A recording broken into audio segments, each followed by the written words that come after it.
ఉన్నట్టు కాబట్టి majority vote banking బట్టి సీట్లు రావు కాబట్టి ఓన్లీ నియోజకవర్గాల బారు కాబట్టి మీకు తక్కువ కనపడుతుంది.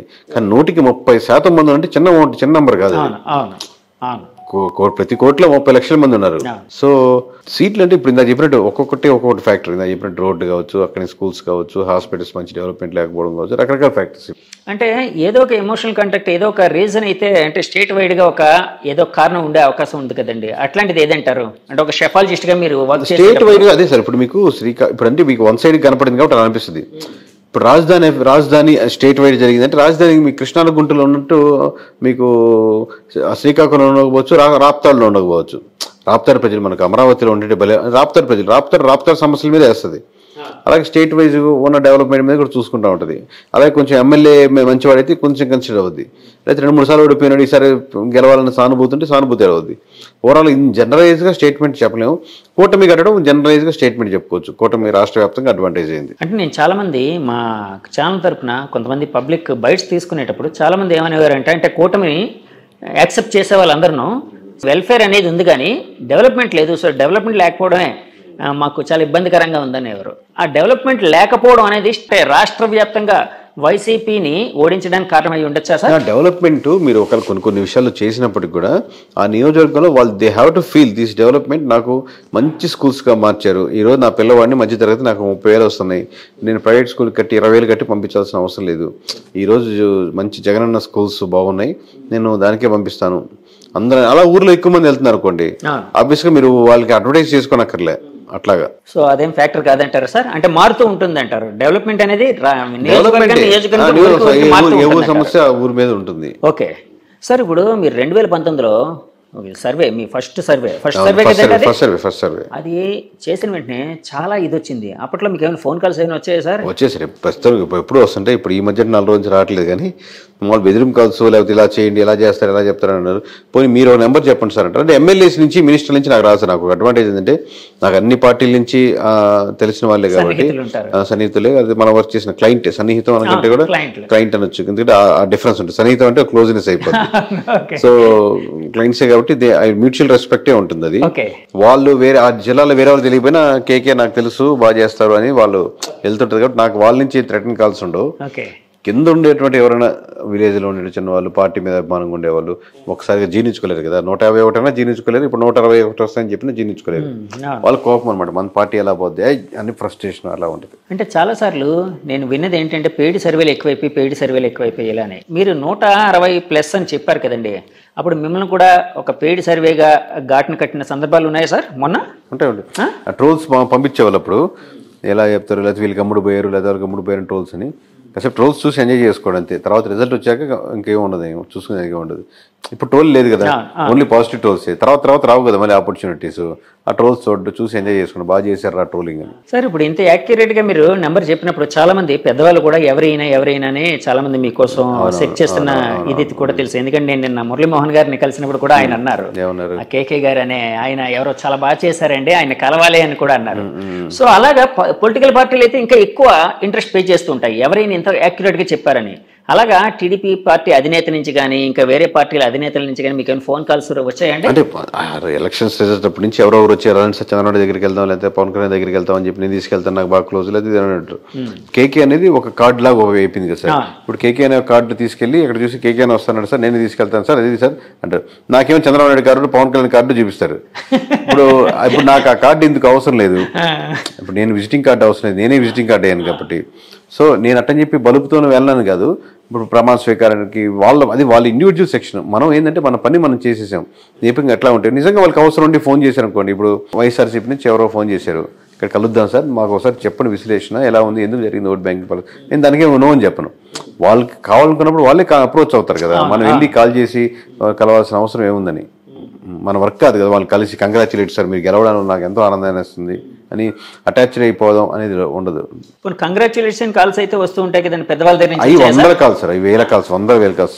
నేను చెప్పిన సోకాల్ నా పేర్ల నుంచి ఏమైనా వచ్చాయండి? అంటే వాళ్ళ తరపు నుంచి ఎవరో పక్కన నుండి ఫోన్ చేస్తుంటారు కదా, చాలా హ్యాపీగా ఫీల్ అయ్యారు సార్, సార్ చెప్పమన్నారు ఎట్లా చెప్తారు సార్. షెఫాలజిస్ట్ అనగానే ఒక రకమైన అంటే కత్తి మీద సాము లాంటిది మీ పని. దాంట్లో సింగిల్ నెంబర్ చెప్పడం కత్తి మీద సాము. కత్తి కోసం ఉంటుంది, ఆ కోసం నిలబడ్డట్టు, అంచు మీద నిలబడ్డట్టు. అటు ఇటు అయితే లోపలికి దిగిపోద్ది. అవును, ఎందుకంటే ఎప్పుడైనా కూడా అంటే రాజకీయాలు అనేటప్పుడు ఒకరు ప్రేమిస్తారు, ఒకరు ద్వేషిస్తారు. మీరు ఒక నెంబర్ చెప్తే వాళ్ళకి ఫర్గా ఉందనుకోండి, వాళ్ళు విపరీతంగా ప్రేమిస్తారా, మా సూపర్గా చెప్పారా అని. అవతల వాళ్ళు నిజంగా ద్వేషిస్తారు. అంటే మీరు ఇందాక మెచ్యూరిటీ అన్నారు కదా, అది వేరే లెవెల్. అంటే మామూలు కార్యకర్తల స్థాయి, కింద స్థాయి వ్యక్తుల కోసం నేను కింద కేడర్ కోసం చెప్తున్నాను. ఇలాంటి అంటే ఒక రాజకీయ పార్టీలకి గెలుపు ఓటమి ఉంటుందండి.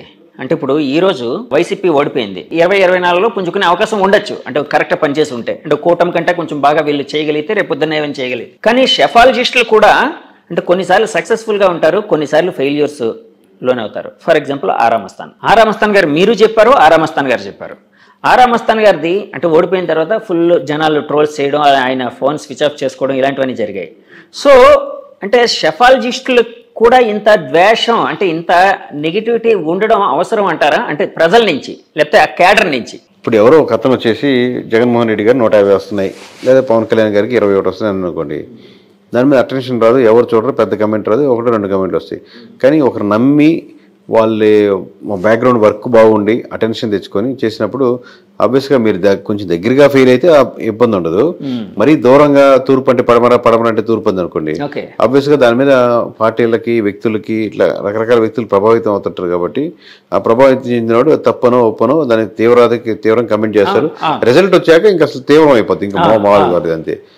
సో మామూలుగా మోస్ట్లీ చెప్పేది ఏంటంటే మీరు ప్రాపర్గా ఉంటే మటుకు ఆబ్వియస్గా ప్రజలు అభిమానిస్తారని అనుకుంటున్నాను. మనం మిస్ అయితేనే మిస్ కొడుతుంది. సార్ ఇప్పుడు 2024 ఎలక్షన్ అయిపోయింది, ఇప్పుడు ఫామ్ అవుతుంది కూటమి. ఒకవేళ 2029లో మళ్ళీ వీళ్ళు కూటమి వాళ్ళు రావాలి అంటే ఎలాంటి డెవలప్మెంట్స్, ఎలాంటి ఫ్యాక్టర్స్, అంటే ఎలాంటి మంచి పనులు, ఇందాక మంచి పనులు అన్నారు చూడండి, కొన్ని అడ్వైజ్ చేస్తూ ఉన్నారు కదా, ఒక షెఫాలజిస్ట్గా అడ్వైజ్ చేయాల్సి వస్తే ఎలాంటి పనులు వీళ్ళకి కూటమి వాళ్ళకి చంద్రబాబు నాయుడు గారికి అడ్వైజ్ చేస్తారు మీరు? సో ఖచ్చితంగా అండి, మనం లాస్ట్ టైము చెప్తున్నాం, ఈసారి చెప్తున్నాం, మీరు ఓన్లీ వెల్ఫేర్ స్కీమ్స్ మీదే ఆధారపడి గవర్నమెంట్ నడుపుతున్నామంటే అవతల పార్టీ ఏది ఉంటుంది, అప్పుడు ఏది క్యాప్చర్ చేయగలుగుతుంది అనేది వేరే విషయం. బట్ ఓన్లీ ఫ్రీ స్కీమ్స్ మీద డిపెండ్ అవుతుందంటే ఇప్పుడు మీకు సూపర్ 6 అని పెట్టారు సార్, సూపర్ 6లో ఒకటి తీసేయండి పోనీ, ఇది బస్సుల్లో ఫ్రీ ప్రయాణం తీసేశారు అనుకోండి, స్టిల్ ఇదే నెంబర్ వచ్చిండేది. ఈ నెంబర్లో ఎటువంటి మార్పు ఉండేది కాదు ఓవరాల్గా. లేదు ఇంకొంచెం ముందుకెళ్ళి సిలిండర్లు తీసేశారు అనుకోండి, 3 సిలిండర్లు తీసేశారు, అది పెద్ద మార్పు లేకుండా ఇంచుమించు ఇదే రేంజ్ లో ఉండేది. ఎక్కడో చిన్న డిఫరెన్స్ తప్పితే 1% తప్పితే. అంటే ఎందుకు సార్ వ్యతిరేకత అంత ఎక్కువగా ఉందనా? వ్యతిరేకత ఎక్కువ ఉంది, పీపుల్ ఎక్స్పెక్ట్ చేసేది ఎక్కువ. మీరు కన్విన్స్ చేయగలగాలి. ఇప్పుడు ఫ్రీ స్కీమ్స్ ఏదైనా తగ్గించిన లెట్స్ పెన్షన్ ఉంది, పెన్షన్ మంచి స్కీమ్ అనుకుందాం, దాంట్లో ఎక్కువ మంది ఎఫెక్ట్ పడుతున్నారు అనుకుందాం అనుకోండి, మీరు ఏదైనా స్కీమ్ తీసేయాలనుకుంటే పీపుల్ని కన్విన్స్ చేసే ఆప్షన్ ఉందన్నమాట ఎక్కువ. ఎందుకంటే ఎందుకు తీస్తున్నాను, ఈ స్కీమ్ ఎందువల్ల ఉపయోగం ఉంది, ఆ పార్టీలు ఇచ్చి ఇలాగే పోతున్నాయి, ఇప్పుడు మీరు ఎక్స్పెక్ట్ చేసేటట్టు మంచి స్కూల్స్, గవర్నమెంట్ స్కూల్స్ మీరు ఎక్కడికి పోనక్కర్లేని రాసిస్తాను, మీరు ఎలా అనుకుంటే వెళ్ళండి, మంచి ఇంటర్నేషనల్ స్కూల్ కావాలి అనుకుంటారు. కానీ మీకు కావాలంటే మంచి గ్రౌండ్, బేసిక్ నీడ్స్, మంచి స్టాఫ్, టీచర్స్, మంచి ఎడ్యుకేషన్ ఉండేటట్టు, లేదా ఏదైనా ప్రైవేట్ స్కూల్కి గ్రౌండ్లు లేని ఉండేటట్టు ముక్కుపాదం లాంటి తొక్కేసి, నా దృష్టిలో 5 సంవత్సరాలు దాటే లోపల 5 సంవత్సరాలు దాటిన కుర్రోడు వరకు 25 సంవత్సరాల వరకు మీరు ఎక్కడ ఎడ్యుకేషన్లో 3 చూసుకోవాలని డెవలప్ చేస్తాను. మీకు కావాలంటే నేను ఫ్రీ గవర్నమెంట్ స్కూల్ కాబట్టి ఫ్రీ అని కూడా చెప్పాల్సిన అవసరం లేదు. మీరు ఎంతో కొంత బేసిక్ ఫీజు స్ట్రక్చరు ఎందుకంటే పూర్తిగా గవర్నమెంట్ భారం పడకుండా అలా ఉండేదని డెవలప్ చేద్దాం. దీనికి కావాలంటే ఎన్ఆర్ఐస్ చాలామంది ఉన్నారు కాబట్టి స్కూలింగ్ వరకు స్టాండర్డైజ్ చేసేద్దాం. ఇంకా నెక్స్ట్ 25-30 సంవత్సరాలు 50 సంవత్సరాల వరకు చూసుకోవాల్సిన అవసరం లేకుండా తయారు చేద్దాం అని కన్విన్స్ చేశారనుకోండి, అసలు మీరు అడ్వర్టైజ్ చేసుకోవాల్సిన అవసరం లేదు. పీపుల్ ఓట్లు మామూలుగా గుద్దుతారు వచ్చి. అంటే పీపుల్ని పాలసీ ఒకటి చేంజ్ చేసేటప్పుడు ఒకటి మేక్ చేసేటప్పుడు 360 degrees ఆ పాలసీకి ఆలోచించి ఓన్లీ ఓట్ బ్యాంకింగ్ ప్యాటర్న్లోనే కాకుండా ఇది లాంగ్ టర్మ్గా ఎలా ఉంటుందని ఆలోచించి దాన్ని ఇప్పుడు మా ద్వారానే కదా, ఎవరైనా ఒక ప్రైవేట్ మీరు చేసే సర్వే వేరు, అవుట్ సోర్స్ అంటే సంబంధం లేకుండా మీ పార్టీతోనో గవర్నమెంట్తోనో సంబంధం లేకుండా అవుట్ సైడ్గా మాలాంటి సంస్థలు ఇంకో ఏదైనా సంస్థ దాన్ని చేపించి ఏంటి ఆ పాలసీ మేకింగ్లో ప్లస్లు ఏంటి మైనస్లు ఏంటి, దీన్ని ఎంత ప్రభావితం చెప్పొచ్చు, దీని బడ్జెట్ అన్ని ఓవరాల్ డిస్కస్ చేసుకుని ముందుకు వెళ్ళగలిగితే అది చేంజెస్ ఉంటాయి, పీపుల్ ఎలాంటి మార్పులు ఉంటాయి. లేదు ఓన్లీ ఈ పథకం ఇద్దామా అని చెప్పి ఒక పథకాలు పెట్టుకుంటా పోతే ఓట్ బ్యాంకింగ్ ప్యాటర్న్ పెద్దగా మారవు. ప్రజల జీవితాల్లో మీరు మార్పు తీసుకొస్తే ఓట్ బ్యాంకింగ్ మారుద్ది. సార్ అదే అలానే అంటే ఇప్పుడు ఫ్రీ ఎడ్యుకేషన్ అంటే ఎడ్యుకేషన్ సిస్టమ్ కోసం ఇప్పుడు చెప్పారు అంటే 2024లో నా క్వశ్చన్లోని 2024లో చంద్రబాబు గారికి మళ్ళీ గెలవాలి అంటే ఎలాంటి అడ్వైజ్ ఇస్తారు షెఫాలజిస్ట్గా అన్నాను కదా, ఇప్పుడు ఎడ్యుకేషన్ కోసం చెప్పారు. ఇంకా అలాంటివి ఇంకేమైనా ఉన్నాయా సార్? అలాంటి చాలా ఉన్నాయి సార్. అది ఒక సెక్షనే, ఓకే, ఒక మినిస్ట్రీకి సంబంధించిన సెక్షన్ కదా, ఎడ్యుకేషన్ మినిస్ట్రీకి సంబంధించిన సెక్షన్. అలాగే అన్ని మినిస్ట్రీస్ ఇప్పుడు సోలార్ పవర్ ఉంది, విండ్ పవర్ ఉంది, లేదా వాటిని ప్రైవేట్కి ఇండిపెండెంట్గా ఉన్న ఇంటికి కనెక్ట్ చేయడం. ఓన్లీ మనకు చాలా చెప్పారు సార్, కెమికల్ లెస్ ఫుడ్ తయారు చేయదు. అసలు మీరు ఎంత రియాలిటీగా నిజంగా ఎంత అప్లై చేశారు? ప్రతి ఒక్క ఫుడ్ మీద కెమికల్ ఉంది. దీంట్లో ఒక్కొక్కటి కొంతమంది సెక్షన్ కనెక్ట్ అవుతూ ఉంటారు. కెమికల్ లేని ఫుడ్ తినాలనుకున్న సెక్షన్ ఒకటి. నా గవర్నమెంట్ స్కూల్కి పంపించలేక ప్రైవేట్ స్కూల్కి వెళ్ళి నా పిల్లలకి నాకు వచ్చే 30,000లో ఇద్దరు పిల్లల స్కూల్ ఫీజులు ఆ ఫీజులు కట్టాలంటే దాంట్లో 20,000 ఖర్చు అయిపోతూ ఉంటుంది. అది కాక రెంట్లు గింట్లు వేరే విషయం. అసలు 20,000 శాలరీ కోసం ఎక్కడో వైజాగ్కో విజయవాడకో హైదరాబాద్కో వెళ్ళాల్సిన అవసరం లేదు. ఒక స్పెషలైజేషన్ అంటే వేరే విషయం, అది మండలాల్లో పెట్టలేము. సో మండలంలోనే నాకు సింపుల్గా నాకు ఎక్కడే సొంత ఇల్లు ఉంది, ఈ 15,000 20,000 ఇక్కడ నేను వెళ్ళి సంపాదించుకునేదానికి చిన్న పరిశ్రమలు. ఇలా ఒక్కొక్క లేయర్లో ఉంది సార్. ఒక మొత్తం కలిపి ఒక లేయర్ కాదు. So as a chief minister of Andhra Pradesh you have to take a decision అని ఒక్కొక్క లేయర్ స్టాండర్డైజ్ చేయాలి. ఇది చెప్పాను, ఇది చేయలేకపోతున్నా దాన్ని ముందుకు వచ్చి బ్లఫ్ చేస్తారన్నమాట ఎక్కువ. ఎందువల్ల నాది కదా, వాళ్ళ వల్ల ఇలా అయిపోయింది, వీళ్ళ వల్ల ఇలా అయిపోయింది అని చెప్పి నువ్వు బ్లఫ్ చేసి యాక్సెప్ట్ చేసి యాజ్ ఎ లీడర్గా ఎందుకంటే నేను హోప్ పెట్టిస్తారు. నువ్వు తప్పు ఒప్పుకొని సారీ సార్ నేను 10 నిమిషాలు లేట్గా వచ్చానండి అని మీరు యాక్సెప్ట్ చేశారనుకోండి, ఒప్పుకుంటారు దానికి. అంటే యాక్చువల్గా జగన్మోహన్ రెడ్డి గారు గెలిచిన వెంటనే 5 లక్షలు 10 లక్షల సంథింగ్ ఏదో ఉద్యోగాలు అన్నారు, ఏదో 20 లక్షల సంథింగ్ నెంబర్ నాకు గుర్తులేదు కానీ. సో ప్రతిపక్షాల నుంచి టీడీపీ నుంచి ఎక్కువ విమర్శలు ఏమొచ్చేవంటే వాళ్ళు చేయలేదు అని అన్నారు. సో జనాలు కూడా దాన్ని ఫీల్ అయ్యారు. సో జగన్మోహన్ రెడ్డి గారు నేను చేయలేకపోయినని చెప్పి యాక్సెప్ట్ చేసి జనాల్ని కన్విన్స్ చేయగలిగితే నెగ్గే అవకాశం ఉండేది సార్. మనం 100 అనుకుంటాం సార్, ఇంట్లో 4 పనులు చేద్దాం అనుకుంటాం, ఒక పని కుదరదు. కానీ మీ వైఫ్కి మీరు ఫోన్ చేసి నేను సాయంత్రం 6 గంటలకు రాలేకపోతున్నాను, ఎందువల్లంటే ఇక్కడ బిజీగా ఉంది, పెద్ద ఆయనతో ఉన్నాను, మీరు చెప్పినట్టు ఏదో ఉన్నారు, కన్విన్స్ చేసుకుంటారు.